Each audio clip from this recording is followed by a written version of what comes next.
Oh no, I think we're all live. There we are. Well done, Dan. I didn't do it. Just take the credit anyway, Dan. Take the credit. Salisbury's in the room. Welcome along. 6 o'clock Thursday night. 3 minutes preparation from myself. Welcome to my third bedroom. Terribly lit compared to the office. But anyway, thanks for joining us. If you are joining us, I've got with me Dan Salisbury from Avocado Property covering Shinfield, Arborfield, Winnersh. Mike Robinson, I'm doing well with my pointing so far, covering Crowthorne, Sandhurst, Finch Hampstead. And much easier, Mark Holloway covering the Yateley and North Hampshire area. It's difficult, isn't it, Mike? Yeah, completely threw me. What else will totally throw people is you've got a Mike Robinson and a Mike Robson on the same call. We're obviously both magnificent-looking gentlemen, so you know it's fine to get confuse them even more. Confused. One on an evening. We'll make life easy. Right, a few topics to cover this evening. Half term. Ian's taking a couple of days off, doing a daddy door today, so you're gonna have to deal with us reprobates this week. Let's talk half term. What's the changes been made in half term? How have you found it, guys? I say I same thing. Oh, hi Ian, by the way, said hello. I always find it the same. I think with half term, what I've always seen, it tends to go a little bit quieter. I don't think viewing levels drop because people still want to come out and view properties, but on the whole, a few less appointments, evaluations, things like that, because people are going to spend a bit of time now before Christmas with their families, aren't they? Before the mad rush in the next 4 weeks of sort of closing down their own work and then maybe thinking about selling and things. It's often a little bit quieter this week. But yeah, I mean, to be honest with you, we've sold all our stock pretty much, so it doesn't help with monitoring it. The clocks go back this weekend, and then obviously past bonfire night is the countdown to Christmas. The C word. So viewing strictly at 3 p.m. Yeah, it's been a bit of a quiet one for us as well, to be fair. I've got a very busy Saturday. Maybe it's the right houses then. I think it is. I've got a nice 2-bedroom flat. I think Mark's signal might have dropped a little bit. Mark's either talking in half sentences or his signal's gone, but he's going to be busy on Saturday, is what we'll take from He's doing something on Saturday, basically. Got some plans. I love it when you're live. It's great. Company-wide for people, just so people know regionally. Completions, so people moving house. Tomorrow is due to be our second busiest day of 2021 for people moving house. Absolutely massive number of house sales completing tomorrow. So congratulations to anyone who's watching that is moving tomorrow. One of the biggest days of your life. I hope it goes well for you. I've visited a couple of people this afternoon to pick up keys. They're all very well prepared, which is great. Things are already packed, already ready. Vans on drives, which I like to see. So they're not going to have the panic tomorrow. So let's get into the big topic. Chris Gray has got a little tip talking about the C word. Mark needs some new Wi-Fi off Santa. He is still there. First topic of the day, big suggestion coming from Dan. Dan wants to have a rant, I think. Dan wants to talk about honesty and integrity. So Dan, fire away. So I won't go into too much detail because I don't think that's right. But I think honesty and integrity are really, really big parts of the way I've always worked. And I'm sure it's the same for everybody involved with Avocado because it's what we want to do. Did a bit of fishing. There's a sale that I've got going through. Went a bit quiet for about 10 days, and I felt like I was being fobbed off a little bit by certain buyer and so on. It got to about 10:30 last night after I finished football. My gut was telling me something wasn't right, so I did a bit more research and found out that property that they were selling to buy the property we were selling had been remarketed. Meaning that the chain had fallen through below. Now, if I had known at the start 10 days ago, I could have managed that scenario, pacified it, knowing it probably would have sold reasonably quickly and everything would have been absolutely fine for those particular buyers sold with that other agent. But they were told by their particular agent to hide that information from me and from us. And then we found out in a very untoward way by me fishing for it. And it coincidentally means now that that house they were buying is now sold to somebody else in the space of a few hours because the market is hot. Because my sellers unfortunately lost all trust, thinking if this happens again, or if we get to the point of close to exchange and where something's being hidden, so that level of trust is gone. And it's just about honesty and integrity. If anything goes wrong with a chain, anyone watching this who's selling or buying or whatever, just be upfront. Things happen, and we are here to make sure we guide people in the right way and do the right thing. And if you're honest and upfront, 9 times out of 10, there's a resolution to a challenge. But if you hide stuff and then it's found out, it can become a lot more painful, which unfortunately in this scenario it has. And I feel for the people there because they're good people. And I do feel sorry for them, but we've had to act in the right way for our sellers. Good people misadvised. Completely Unfortunately. agree with you, Dan, there, though. It's just honesty. At the end of the day, a transaction, buy, sell, whatever it may be, it's all based on trust. Everything is, ultimately, it's not all done and dusted until it's all gone through with solicitors. But everyone has to take everything on face value. And like you say, just maybe a bit of bad news sometimes that's just conveyed over in the right way. You've got time then to think of a bit of a plan about, right, well, this is what we'll do. But like you say, if it comes out in the wash, then you've got nowhere to go. And I think it also puts the agent in a tricky position there as well, because it almost makes it seem like, well, you should have known that information when, you're only as good as the information that you're given, i.e. you've seen it being remarketed through, Rightmove or wherever that is. It's anything. It's like treat people how you want to be treated, deal with things how you want things to be dealt with your side. It's just all that sort of information, isn't it? And it's the same way I look at it. Just integrity and honesty. It's key. Yeah, ask yourself the question: would you want to know the information that you're withholding or being told to withhold? I think is fair in that little story. Yeah. What would be the best situation for you in that situation, and act accordingly. So let's flip on. The budget happened this week. It was quite extraordinary for me in that property was hardly mentioned. What do we think? Strange one. Yeah, I was looking for stuff. I was actually Googling it last night again. So I had a bit of a chat last night on our page, and I couldn't really see much coming out. I was a bit surprised, but maybe that's because there's been so much talked about in property over the last year. Everything's going on. Maybe they've just thought, well, let's just let that tick along because the market is we'd probably all say a good place. More property needed on the market, but things are selling, people are buying, people want to move. So maybe they've left that. That's the Apple Car sort of scenario. Yeah, and decided to keep things like fuel rates at the same costs or whatever. Or is that going to rise? I can't remember. Is duty staying level on alcohol and things? Yeah, there's been a few cuts here and there just to try and help a couple of industries, and obviously with the cost in fuel, whether the government had to do something, someone had to do something about it, but whether it was the government's responsibility or not is a fair question. But I think a few of us were expecting a nasty little bite in the back after the stamp duty holiday, potentially with capital gains tax for landlords selling, or some sort of change to increase in housing tax, but it didn't come through.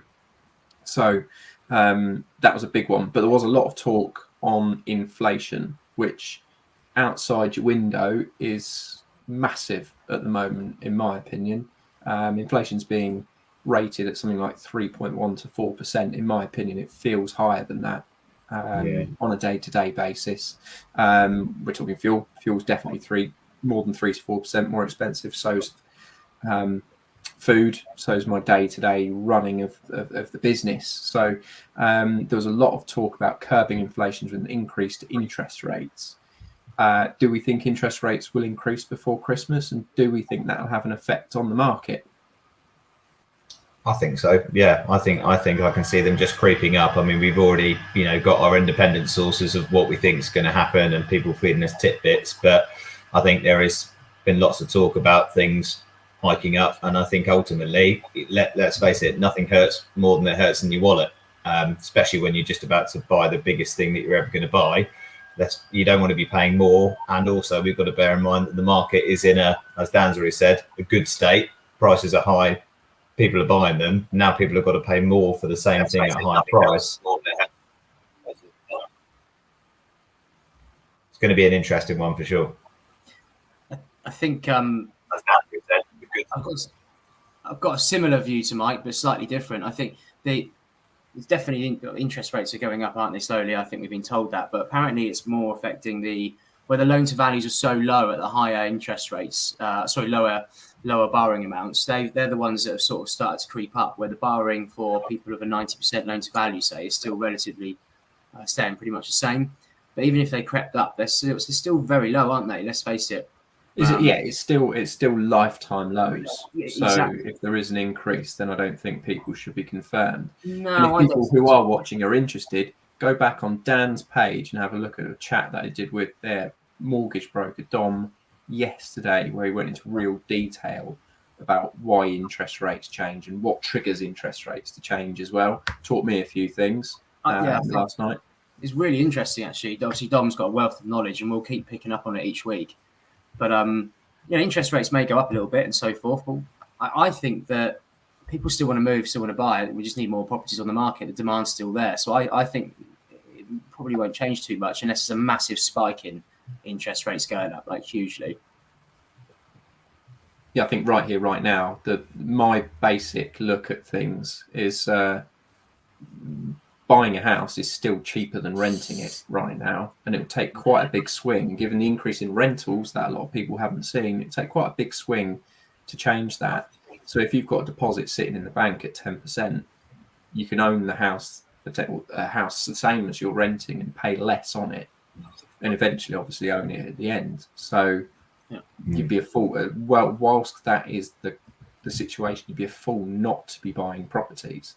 So that tends to be a big swinger for me, is if it's cheaper to rent, then tenants aren't too fussed about buying. If it's cheaper to own, then tenants are going to fall over themselves to buy properties where they've got the ability to do it. And that's a really big thing for us. So Ian's, whilst on a day off, Ian's clearly watching and chiming in. You can't leave it alone. Mortgages will still be the cheapest borrowing you will ever have. Yeah, absolutely. Don't disagree with that. Interest rates still around about 1%. My first mortgage was, I think, just over 6%, and I was delighted at the time. So from the point, I'm not that old, from the point of view of owning the property that I owned as my first ever property, it would be cheaper for me to pay a mortgage on it now than it was 13, 14 years ago. So whilst we're talking about inflation being rife, it's actually cheaper to pay your mortgage now than it was 14 years ago, which is a crazy stat. So let's talk the big C word. I don't know how many weeks we are, maybe 8 weeks to Christmas. Gone so quick. Yeah. I can wait. Christmas, Amazon deliveries seem to be increasing at my household than about yours. Certainly the number of doorbells being rung has increased massively over the last 5 days or so. What are the market predictions between now and New Year? Go on, Mike. I think, as we all know, well, some of us may know, obviously it does go pretty bonkers between Christmas and New Year. Obviously, lots of people looking on Rightmove, the classic information that you'll get from any estate agent over that time. But can't really see things slowing down. I mean, there's still a massive demand, isn't there, at the moment? And there's still that imbalance of properties. I can't see that tapering off just because of the time of year. I think you'll have loads of serious buyers still looking to buy regardless of the time of year. And you'll get kind of less serial viewers, as I call them, that are just sort of having a bit of a browse. I think you'll have the people that genuinely want to buy. And as we all know, at the moment, there's still a lot of people that have sold their property or got their property under offer that can't find at the moment. So they're still going to be, really keen to find something moving into the new year. Normally we see house prices drop between October half term and Christmas. Dan, you're already shaking your head. Give us your opinion. Yeah, no, I don't see it. Not this time round. Like Mike said, there's a lot of people out there that want to close their chain. There's a lot of buyers that want to take advantage of the interest rates and mortgages we've just been speaking about. So I don't think selling a house, if you market it well and get the price right and so on and so forth, should be too challenging. You should be able to find a buyer. It's lack of stock. But I think January will be absolutely bananas. I really do. I have this feeling that it's just going to be crazy busy. I've seen a lot of people that are just like, well, we do want to move. We're not going to list it right now. We're going to wait and we're going to do it in January, or they're going to prepare their house with us in December to be ready to go. So I think January will be really busy. It usually is. I think it'll be as busy, if not busier than usual. Yeah, I completely agree. And I think there's a lot of people that will be quite relieved if they're still trying to close their chains from the end of the year, January, to find something, if that happens. So what is the best advice? What's the best advice for those types of clients? Should they be holding off to January, or should they be taking advantage of the here and now?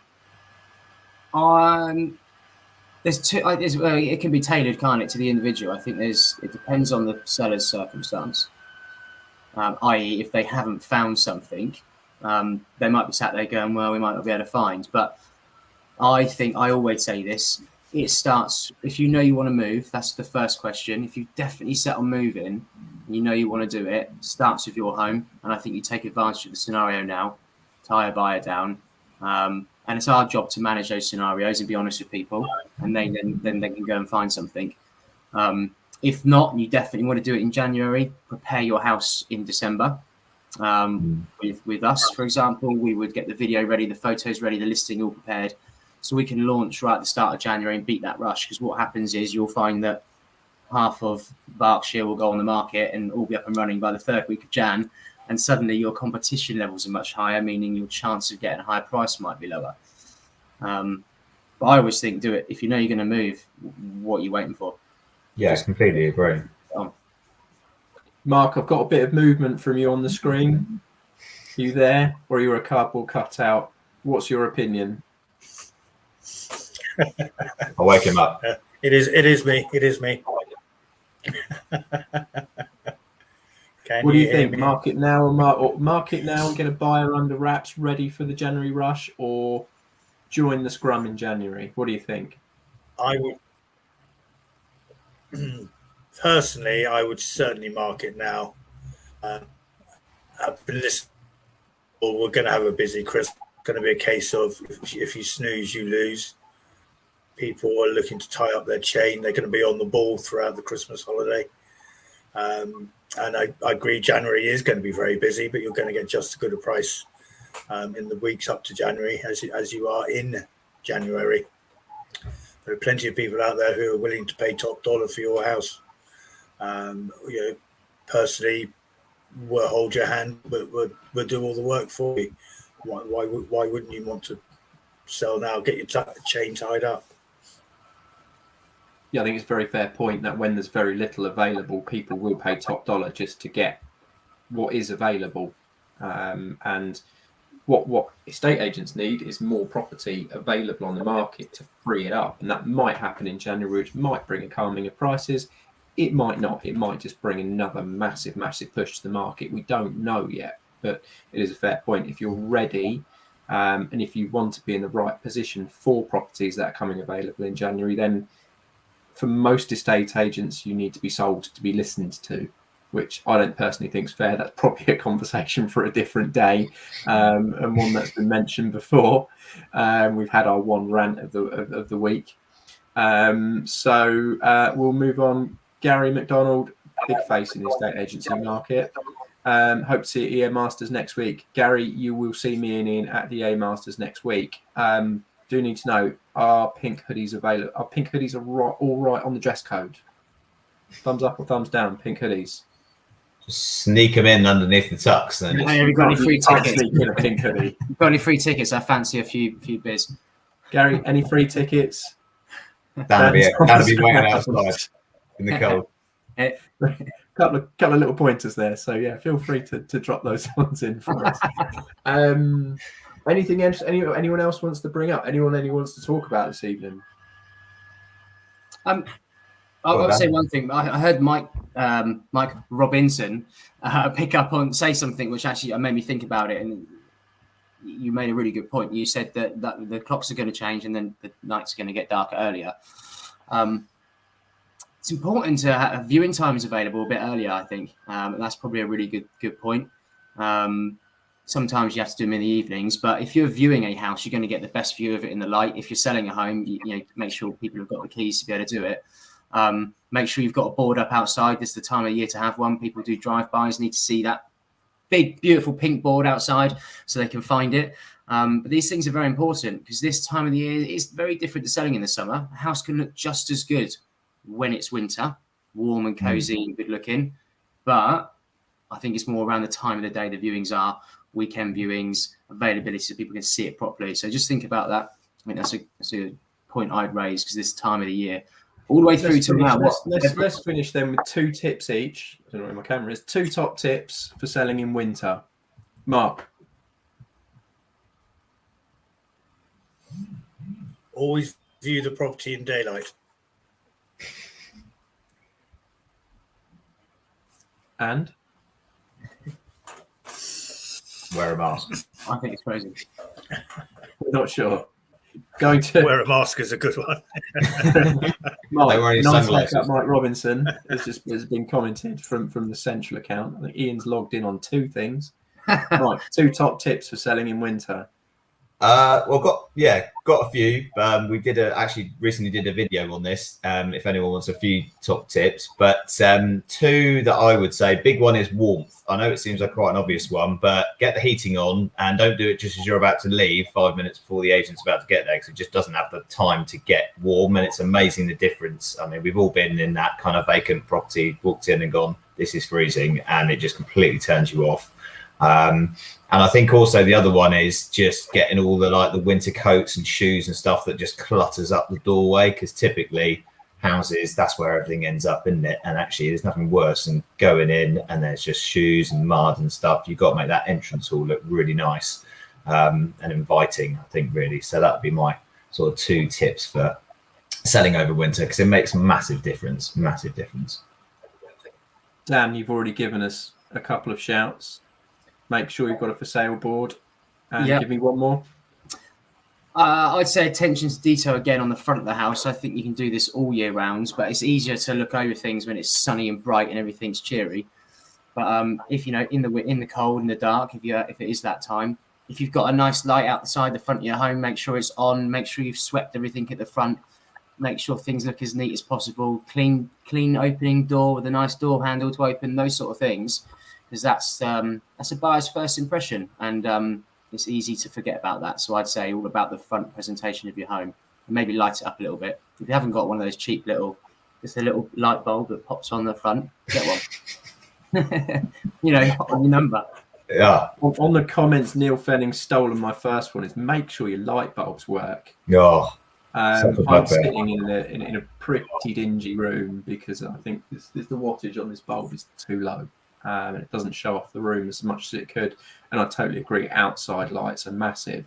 But I would also I'd dress my house for the winter as well. So add a couple of throws to the sofa, make it look more cozy, would be my shout. So people feel at home as soon as they walk in, just like you would in the summer, which is getting the garden furniture out, opening all the doors up. In the winter, get everything really cozy so people feel like they're at home when they're coming in with their own coats and shoes on and that kind of thing. So a bit of get the fireplace on as well. If you're lucky enough to have a fireplace, so good. Walk in, fire's on.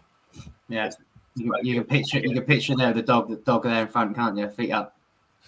If you don't, stick it on your telly. like walking into your favourite pub. Advise people to oil the front door hinge. Oil the front door hinge, or make sure your front door hangs properly. Mine doesn't. No creaking front doors. Mine has to be slammed at the moment because it's dropped a little bit, so that's a fair point. My wife will thank you for reminding me of that little job that I've got. That pretty much wraps us up. 25 minutes. Hope everyone's enjoyed what we've talked about this evening. As ever, if there is a subject you want us to discuss live and honestly on your Facebook feed, drop us a message through the week. We will talk about it. We will bring it up. As Matt Paulford says, great advice. It comes straight from the heart, straight from honesty. And we'll see you 6 o'clock Thursday evening, every single week, different panel of estate agents. If you need some more information, drop us a line. Thank you. Thank you very much. I'm going for a beer. You